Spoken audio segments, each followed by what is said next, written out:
just to give you a quick framing, we're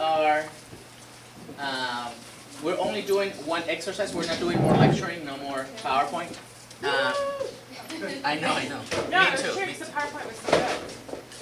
Aw. Me too. I don't know what's going on, but I'm just gonna let it go. Okay. But we're just gonna do a quick exercise, and then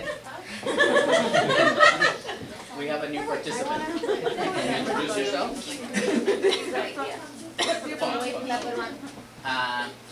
And then after we do the exercise, then we're just gonna do an evaluation and closing of the day. So we're not gonna do, we think that we already digested a lot of information today. We don't wanna get constipated, literally. Does that make sense? Yeah. So, but before we do that, I know we have a few people that have just joined us, so we wanna give them the opportunity to just introduce themselves, name, organization, and why they're here. So, you know who you are, so rock and roll and introduce yourself. Everyone's looking to me. No, isn't you though, right? Yeah. You ready to test? I have not. Okay, so it's just me. Hi, I'm Nicole. Organization, I work with the 98%, and why I'm here is I've been so hyped on it for so long, and I've had a lot of good people tell me about this method of organizing and want to do big things. I feel like this can help me do big things. So that's it. Hi. Nice to meet Welcome to all come. of you.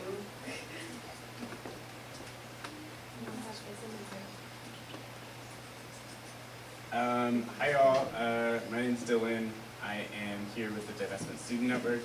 I am also working with a community organization in Chicago called IRON, which is like an affiliate of National People's Action, and have gotten most of my organizing training through them, and I'm coming from a very like structured model, especially in terms of the way that we run campaigns, and have done a couple of the webinars, and I'm really excited about like what we can do with the Divestment Network that really uses this integration model.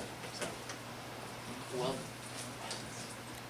Hey y'all, my name is Izum. I'm currently a staff organizer at the Writers Guild of America East, organizing reality TV producers and associate producers into a union.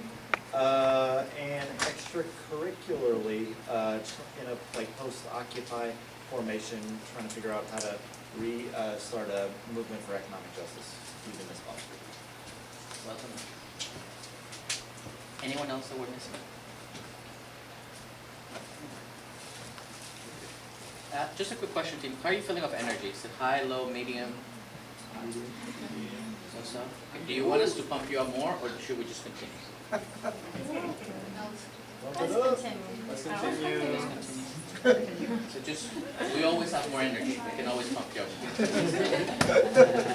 So let's take a deep breath, all of us together. And give a high five to the person to the left and to your right and tell them, great job. Great job. Great job, girl. Yes, we haven't done anything yet. So let's give it up. So Paul can lead us to the last exercise, and then we can do the ending and go rock and roll. So go ahead, Paul. Well, first thing I want to say is on page 45 of your participant guide, there's an article that I wrote with my brother that talks about a lot of the issues that we just went over, which is the beginning of the article is social movements can be fast and they can be slow. You can win incrementally through structure, or a lot of times social movements win fast because they win a critical mass of public support, and then all the pillars fall, and you win everything in a very quick way. But then the question, so this is an article, Francis Fox Pippin analyzed all these major movements throughout American history, and said that is actually how change happens through what she calls disruptive movements that are very different than the in-between times, where a lot of changes are won in incremental ways. So, but people ask, well, if that's the case, like we were saying, that you build popular support and then you get a critical mass and all of a sudden you win a lot, and you start winning in a lot of places where, like New York or San Francisco, where there's more progressive people, so you get a critical mass, and then that critical mass first forms in places, in localities where you have more progressive people. People are like, well, how in the hell do you measure that?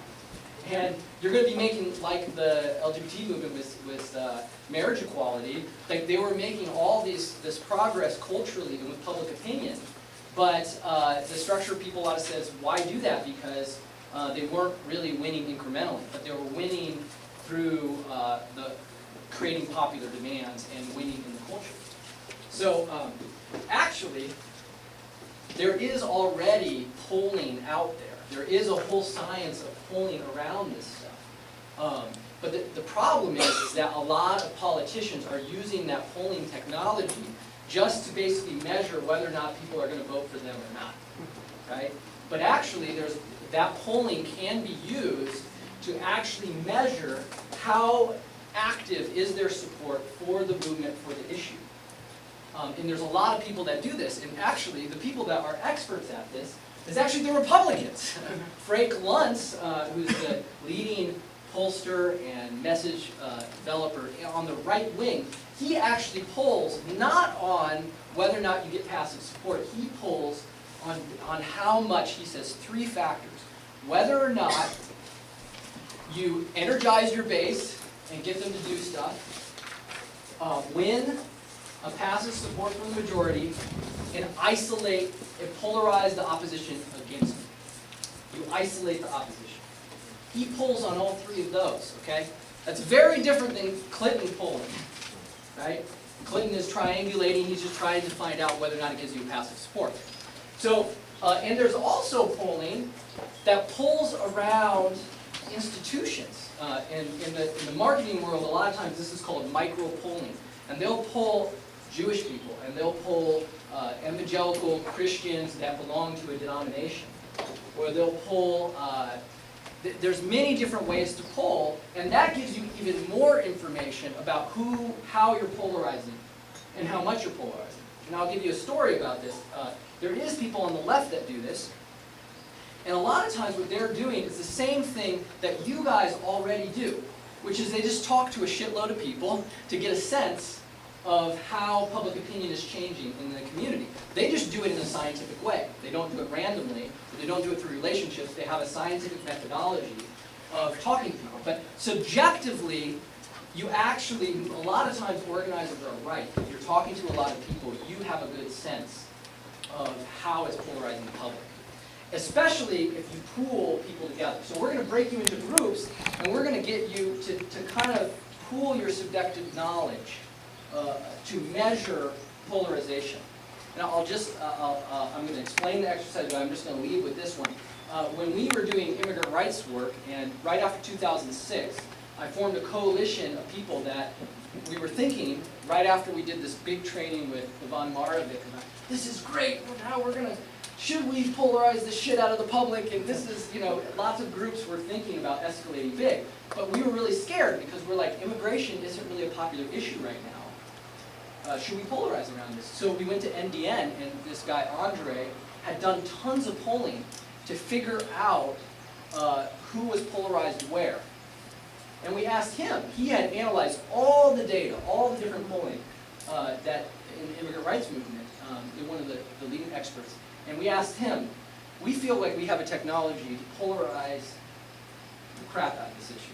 Should we do it? And we asked him. And he said yes. And we asked him, well, why? He says, because this is what the polling showed, and we can even prove this, that lots of people marching actually created a critical mass. And the people that actually knew this second and third hand knowledge of those people participating moved everybody. That they became the marketers of the demand. The people that were marching actually changed and polarized so much of the Latino community that around 1/3 to 1/2 of Latinos in different areas defected from the Republican Party, which is one of the largest shifts in voter demographics in our lifetime. Happened in 2006, 2007. And I said, well, what about the middle of America?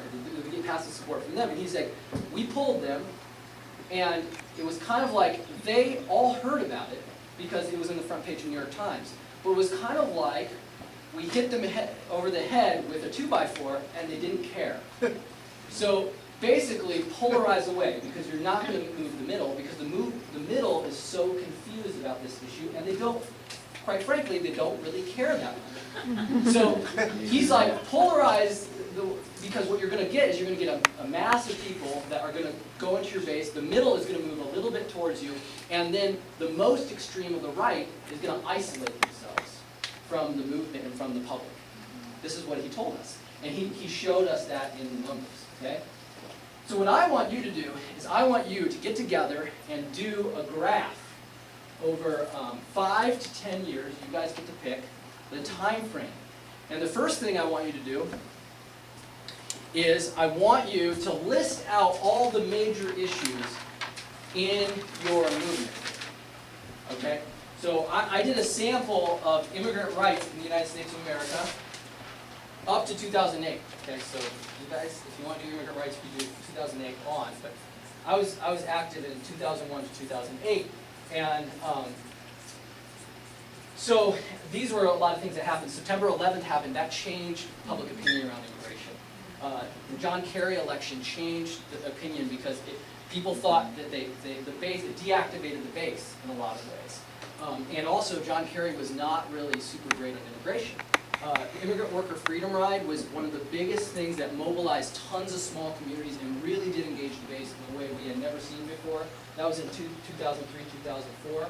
The marches in 2006, which included the student walkouts in April, the May 1st march and general strike that went all over the country.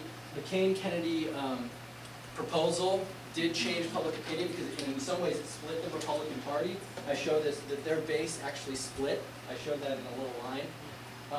And then the general election, which actually, I think, actually demobilized the base. That's my argument. But anyways, what I want you to do is list the events and then list the timelines. And what you can do is when there's an event that you feel has moved public opinion, you graph, you put a point. The second thing you do is you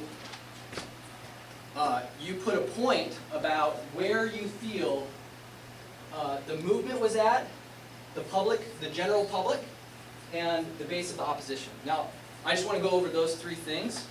So when I talk about the base of the movement, I mean people that support your movement or support the cause, okay?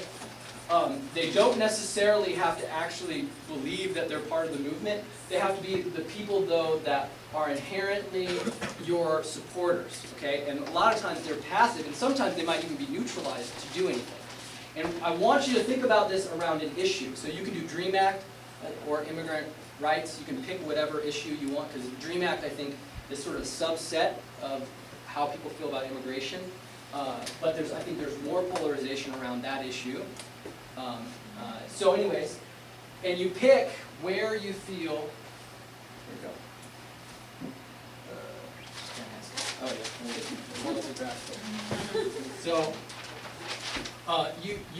you come to consensus about where you feel it moved the people. So one is basically 0 is absolutely joining your movement, participating, being active participants, walking out, doing any of the things we talked about, voting with your movement, non-cooperating, donating, persuading, and using whatever power they have in the pillar to support your movement in some way. So like for instance, the Spanish language media during the height of the marches actually became like a 1 or even lower on that spectrum because they actually became part of the movement.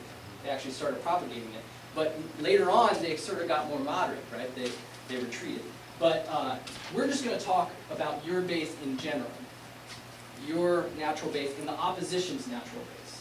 So in immigrant rights, that would be people who are sort of racist. So that's their base, right? So I want you to pull out how the racists, how they changed through time. And I think that their base does. There is really a lot of times two wings of that base if you split them, right? But you can see that they're getting isolated through time. So chart where you feel. 5 means exactly the opposite of a 1 or all the way to 0. 5 means that they're actually affiliated with the opposition, and they're doing things actively, voting, non-cooperating, and persuading. So what we did is, so in 2003, 2004, there was we did the Immigrant Worker Freedom Ride. and we say, okay, basically, and engage the base of the movement, so they became a 2, they became passive, but they were becoming more and more active, right? And then we measured that through time. So you just have to come to consensus about where you feel people are. Now this is subjective, right, and the criteria is pretty subjective. In polling, there'd be a lot more scientific methodology of how to do this, and that's less important to me. What I think is really important is to understand how these events actually affect polarization of those 3 groups. You could do this on each pillar in your society. That's how micro-polling you could get. But right now, we're just simplifying it. We're just saying, work on those 3, just like the Republicans do. What we're going to do is really focus on those 3 and how it does those things. Analyze your base, passive support from the majority, and alienate the opposition. And when you get your base and 3.5 of the percentage to a place where they're at 1 or 0 or whatever, and you get the public to be at a place of like around 2, then you win. You win. So this is a metrics through time in which you can test the waters. And this isn't about elections for us. This is about getting a critical mass of active popular support to do a lot of different things to support your movement. Non-cooperation too, as well as voting, as well as lots of other things that we mentioned. Act and persuade, use their power and be pillars. Does that make sense? Everybody understand the exercise? Any questions? Go ahead. Why is like 0 and 1 better Yeah, I than think it's 5 polarized. on the graph? Is there a reason for that? Say it again. Actually, can everybody come and cuddle here so we can see this closer? Can everybody come upstairs? Let's cuddle closer to this, because I think it's important for us to visualize as well.